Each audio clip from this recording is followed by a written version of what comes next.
Đây là cả nhà mâm cơm rất là ngon luôn. Anh Mãi ở nhà anh chuẩn bị á, tôm luộc,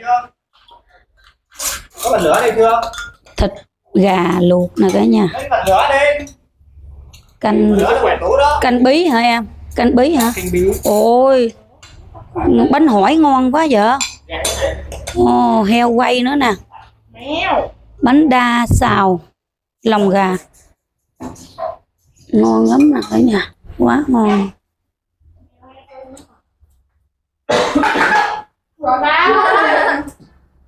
Mấy bao này đi theo chị hỏi. Dạ. Ừ. Đi sao khẩu trang tao bỏ luôn tắt rồi. Khẩu trang bỏ vào trong túi.